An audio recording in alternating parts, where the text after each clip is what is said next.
5 நிமிஷம் பேசுனதுக்கே கொலத்தூரி இந்த ஆட்டம் அடிச்சு பேசுனா அப்புறம் என்ன பண்றது? கடைசியா நான் இந்த உரையை முடிக்கிறதுக்கு முன்னாடி ஒரு முக்கியமான ஒரு விஷயம் பத்தி சொல்லணும். ஆளுநர் உரை அன்னைக்கு இந்த தமிழ் தாய் வாழ்த்துக்கு அப்புறம் தேசிய கீதம் பாடினது தப்பு, தேசிய கீதம் 2 முறை பாடினது தப்பு, அப்படி ஒரு நிகழ்வு இதுக்கு முன்னாடி இந்த சட்டசபையில நடந்ததே கிடையாது, அந்த மரபே மாத்திட்டீங்க, இப்படி ஒரு பெரிய ஒரு போர் மாதிரி எதிர்கட்சியை சார்ந்தவங்கலாம் சொன்னாங்க இல்லையா? அந்த மாநில உரிமை போராளிகளை, அந்த மரபு காக்கிற உரிமை போராளிகளை ஒரே ஒரு கேள்விதான் கேட்கணும். 2021 ஆகஸ்ட் 2 ஞாபகம் இருக்கா? Centenary celebration of Tamil Nadu legislature. அந்த ஃபங்க்ஷன்ல நம்ம முன்னாள் முதலமைச்சர் கருணாநிதி அவர்களோட கலைஞர் அவர்களுடைய கலைஞர் அவர்களுடைய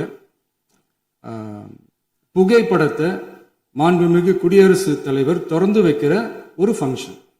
அந்த ஃபங்க்ஷன்ல national anthem followed by Tamil Thai Vazhthu அப்படின்னு அறிவிச்சது ஞாபகம் இருக்கா? அதாவது தேசிய கீதத்துக்கு அப்புறமா 2வது முறையா, நோட் திஸ் பாயிண்ட் மாண்புமிகு பேரவைத் தலைவர் அவர்களே, பிளீஸ் நோட் திஸ் பாயிண்ட். தேசிய கீதத்துக்கு அப்புறம் 2வது முறையாக தமிழ் தாய் வாழ்த்து பாடப்படும் அப்படின்னு சொன்னது ஞாபகம் இருக்கா? அதுவும் முத்தமிழ் அறிஞர் அப்படின்னு சொல்ற நம்ம கலைஞர் அவர்களுடைய அந்த புகைப்படம் வெளியிட்டு விழாவில் அவர் இருந்த இதே சபையில தமிழ 2வது இடத்துக்கு தள்ளினது யாருன்னு ஞாபகம் இருக்கா? அது மட்டும் இல்ல, அந்த தேசிய கீதத்தை நாட்டுப்பண் நேஷனல் ஆந்தம்னு சொல்லி அதே ஃபங்க்ஷன்ல கடைசியா ஃபங்க்ஷன் முடியும் போது செகண்ட் டைம் தேசிய கீதம் பாடினதும் ஞாபகம் இருக்கா? இதே அவையில் தான், அது அவை குறிப்பிலும் இருக்கிறது, இதே அவையில் தான் நடைபெற்றது. இந்த புக்க நேரத்தில் இந்த ஆதாரங்களை அளித்த மாண்பு முதல் அவர்களுக்கு நன்றியை தெரிவித்துக் கொள்கிறேன். டவுட் இருந்தா இந்த புக்கை பார்த்து தெரிஞ்சுக்கலாம். அதனால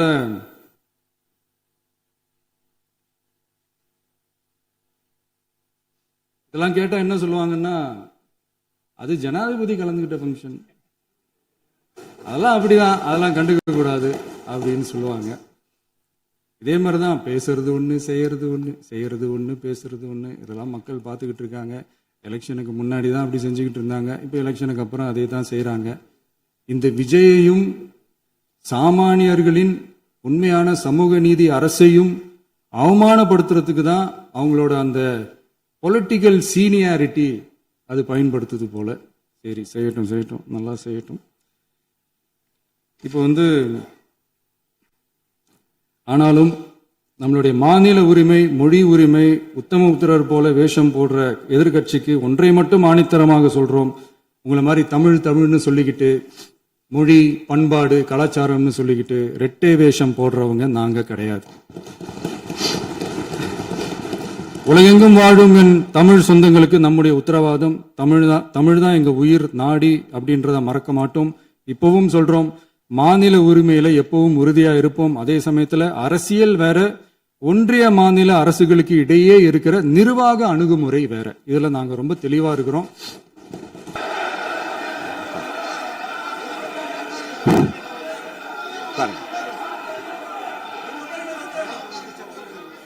நான் எழுந்த பிறகு உட்கார்றதான் முறை. உட்காருங்க, எல்லாரும் உட்காருங்க, தேசிய உட்கார்.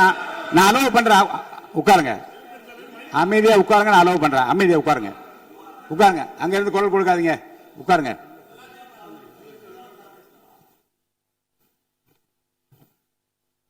இனிமையான இந்த விவாதத்தில் இதுவரை குறுக்கீடுகள் இல்லாமல்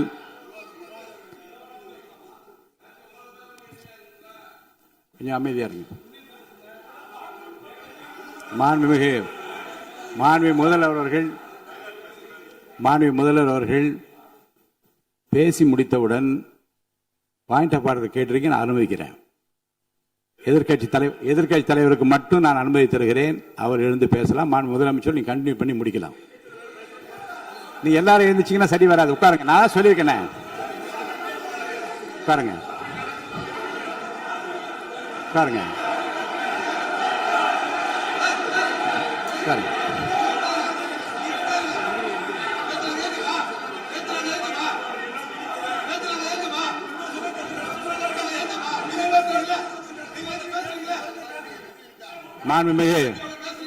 மாண்பு உறுப்பினர்கள் அமைதி காக்க வேண்டும். நேற்று எதிர்க்கட்சி தலைவர் பேசுகிற போதும் அவர் பேசுகிற எல்லாவற்றுக்கும் நான் அனுமதி அளித்தேன். அதில் பாயிண்ட் ஆஃப் கேளுங்க, அந்த விவாதத்தில் கேளுங்க.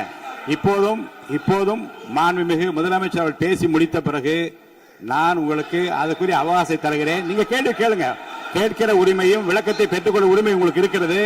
அதற்கு அவகாசம் நான் தருகிறேன்.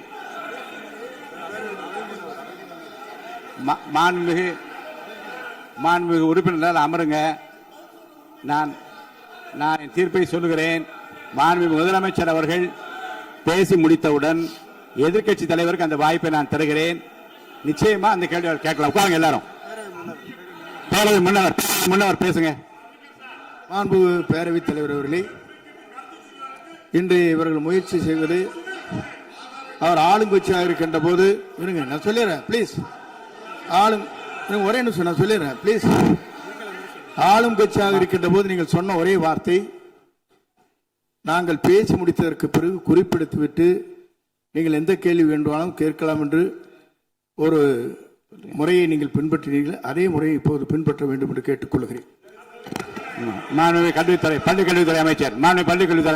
மாண்புமிகு பேரவைத் தலைவர் அவர்களே, நேற்றைய தினம் கூட எதிர்க்கட்சி தலைவர் சொன்னதை முழுமையாக கேட்டு இறுதியில் ஒரு வாய்ப்பு தந்தீங்க. அதுவும் இல்லாம இந்த நேரத்தில் நேரலையில் நீங்களும் பாக்குறீங்க. அங்கிருந்து உரிமையில் விழித்து இந்த பக்கம் இருக்க உறுப்பினர்களை பார்த்து அப்படின்னு உரிமையில் விழிப்பதை உங்கள் மூலமாக கண்டிக்கிறேன். அந்த வார்த்தையை அவை குறிப்பிலிருந்து நீக்கணும். கண்ணியம் காத்து முதல்வர் முழுமையாக பேசுவதை காத்து கண்ணியம் காத்து இந்த சபைக்கு ஒரு மரபு இருக்கிறது. அதை மூத்த உறுப்பினர்கள் பின்பற்றபடி உங்கள் மூலமாக கேட்டுக்கொள்கிறேன். மாண்புமிகு முதலமைச்சர் அவர்கள் உரையை தொடரலாம். நான் தரேன். நான் உறுதியாக மாண்புமிகு முதலமைச்சர் அவர்கள் பேசி முடித்தவுடன் எதிர்க்கட்சி தலைவருக்கு அந்த வாய்ப்பு தரப்படும் என்பதை உறுதியாக சொல்லிவிட்டேன். இடையிலே குறுக்கீடு செய்யாமல் அந்த பேச்சு முழுமையாக பேசி முடிக்க நீங்கள் அனுமதி வழங்க வேண்டும் என்று கேட்டுக்கொள்கிறேன். அமைதியாக உட்காருங்க. அவங்க பேசி முடிக்கட்டும், நீங்க கேளுங்க. நான் என்ன சொல்றேன், கேட்கிற உரிமையும் விளக்கத்தை கேட்டு பெற உரிமை உங்களுக்கு இருக்கிறது. ஆனா இடையிலே குறுக்கீடு செய்யாமல் அதை முடிக்கும்படி நான் கேட்டுக்கொள்கிறேன். மாண்புமிகு முதலமைச்சர் அவர்கள் தொடர்ந்து நீங்க பேசலாம்.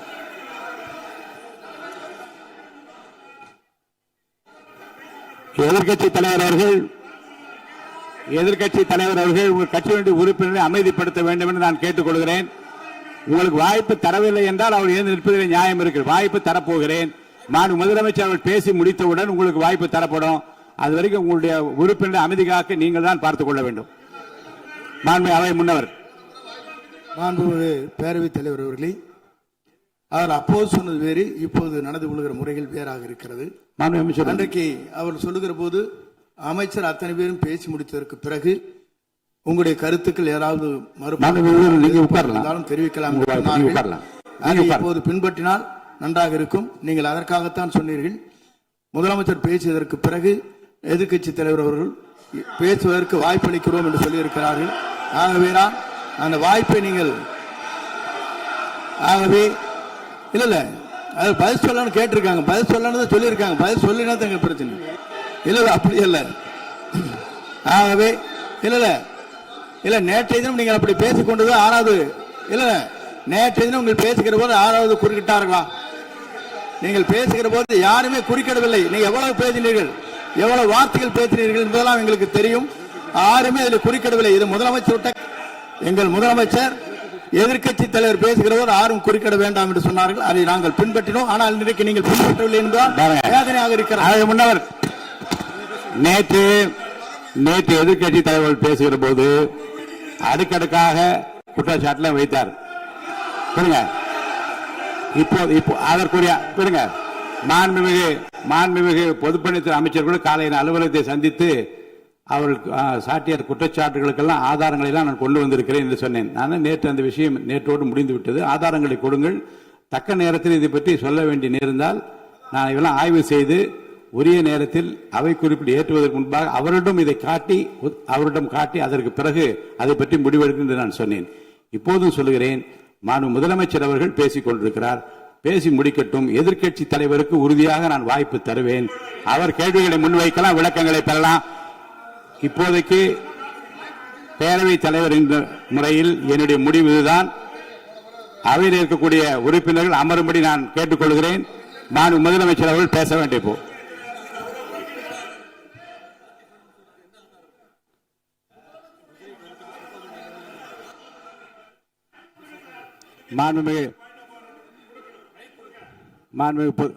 இருங்க. அவை முன்னவர் முடிக்கட்டும். பேரவைத் தலைவர் அவர்களே, நேற்றைய தினம் நீங்கள் முழுமையாக பேசினீர்கள். உங்கள் பேச்சுக்கள் எப்படி இருந்தது என்பதும் நாடறியும். இருந்தாலும் கூட நாங்கள் அமைதியாக இருந்தோம். இல்ல நீங்க இருங்க, ஒவ்வொரு வார்த்தைக்கு இருங்க. நீங்க மின்வெட்டையில நீங்க சொன்னீங்க, உங்களுடைய முன்னாள் அமைச்சர் ஆற்காடு வீராசாமி இருக்கிற போது மின்வெட்டால் தான் நாங்கள் ஆட்சியே மாறியது என்றெல்லாம் சொன்ன கதையெல்லாம் இருக்கு. அதெல்லாம் சொன்னோம்னாங்க, நாங்களே அமைதியா இருந்தோம். அதுக்கு அங்கே தயவு செய்து எதிர்கட்சி தலைவருக்கு வாய்ப்பளிக்கிறார்கள். அந்த வாய்ப்பை நீங்கள் அவர் முதலமைச்சர் பேச்சதற்கு பிறகு பேசினால் அழகாக இருக்கும். அவை பள்ளி கல்வித்துறை அமைச்சர் மாண்புமிகு பேரவைத் தலைவர் அவர்களே, அவர் ஒரே ஒரு வார்த்தையை தான் சொன்னார். பார்ட்டி ஃபண்ட் என்ற வார்த்தையை கேட்டு எதிர்க்கட்சி நண்பர்கள் கோபப்படுகிறார்கள். ஆனால் அதன் மீது உங்களுக்கு பாயிண்ட் ஆஃப் ஆர்டர் தருவதாகவும் நீங்கள் சட்டப்பேரவைத் தலைவர் சொல்கிறீர்கள். நேற்றைய தினம் இதே போல வெற்றி தலைவர் அவர்களினுடைய வழிகாட்டில் வளர்ந்த நாங்கள் சகிப்புத்தன்மையோடு அவர்கள் பல வார்த்தைகள் சொன்னார்கள். புதிதாக சோஃபா மாடல் என்றார்கள், குதிரை பேரம் என்றார்கள், எத்தனையோ வார்த்தைகள் சொன்ன போது சகிப்புத்தன்மையோடு அதை கேட்டு பொறுமையாக இருந்தோம்.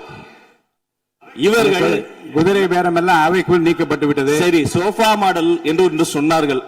ஆதாரம் கேட்டு இப்படி எழுந்து நாங்கள் கொந்தளிக்காமல் ஒரு சட்டமன்றத்தில் ஒரு உறுப்பினர் எப்படி நடந்து கொள்ள வேண்டும் என்பதற்கு எடுத்துக்காட்டாக தமிழக வெற்றி கழகத்தின் உறுப்பினர்கள் நடந்து கொண்டார்கள். இப்போது மதிப்பிற்குரிய எதிர்க்கட்சி தலைவர் அவர்களே, உங்களூடாக நான் கேட்பது என்னவென்றால், அவர்களினுடைய கட்சி உறுப்பினர்களை அவர் அமைதிப்படுத்தி முதல்வர் அவர்கள் உரையை முழுமையாக கேட்டு சகிப்புத்தன்மைக்கு சட்டமன்றத்தில் இந்த பக்கம் மட்டுமல்ல அந்த பக்கமும் எடுத்துக்காட்டாக இருப்பதற்கு அவர் வழிவகை செய்ய வேண்டும் என்று உங்கள் மூலமாக கேட்டுக்கொள்கிறேன். பொதுப்பணித்துறை அமைச்சர்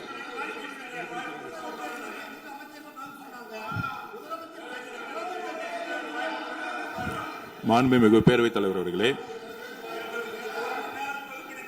திராவிட முன்னேற்ற கழகம் முதல் நாளில் இந்த சபையுடைய மரபையும் பாரம்பரியத்தை பற்றியும் நமக்கு வகுப்படுத்தார்கள். அந்த மரபுப்படி எங்களுடைய தலைவருடைய வழியில் இந்த சட்டசபையுடைய நிகழ்வுகளில் நாங்கள் கலந்து கொண்டிருக்கிறோம். நேற்று எதிர்க்கட்சி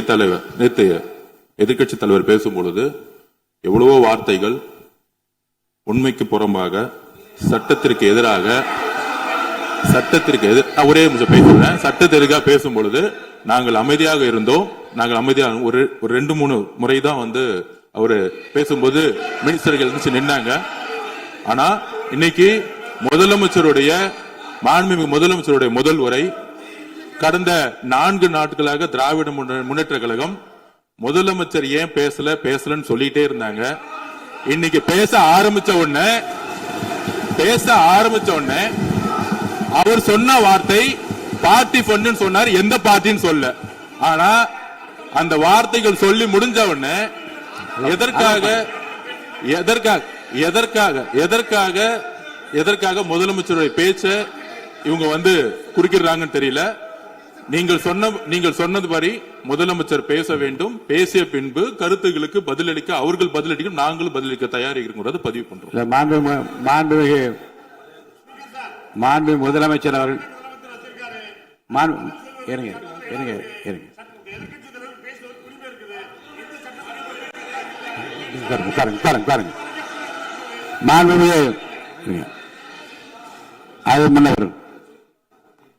மரபு இருக்கிறது, எப்போது வேணும் பாயிண்ட் ஆஃப் ஆர்டர் இருக்கலாம். இருந்தாலும் கூட நீங்க அந்த மரபை நீங்க கடைபிடித்தீங்களா உங்க ஆட்சியில? நீங்க நான் வேண்டாம் நான் வேண்டாம் அவை முன்னவர் கடைபிடிக்க- அவை முன்னவர் அவை முன்னவர் இல்ல. முன்பு முன்பு முன்பு எப்படி நடந்தால் என்பதை பற்றியோ முன்பு நடந்த நிகழ்வுகள் பற்றியோ நீங்கள் சொல்லி மீண்டும் மீண்டும் இந்த அவையினுடைய மாண்பை குறைக்க வேண்டாம் என்று நான் கேட்டுக்கொள்வது வேண்டாம். இப்போது உள்ள பிரச்சனை மாண்பு முதலமைச்சர் அவர்கள் தன்னுடைய பேச்சை உறுதி செய்து முடிக்க வேண்டும். அவர் முடித்த பிறகு எதிர்க்கட்சி தலைவருக்கு நான் நிச்சயமாக வாய்ப்பு தருவேன். அவர் கேள்வி கணைகளை தொடுக்கலாம், சந்தேகங்களை கேட்கலாம், விளக்கம் தருவதற்கு மாண்பு முதலமைச்சர் அவர்கள் தயாராக இருக்கின்றார். அமைதியாக என்னை அமரும்படி நான் கேட்டுக்கொள்கிறேன். இப்போது நான் அனுமதிக்க முடியாது. மாண்பு முதலமைச்சர் உரையை தொடரலாம்.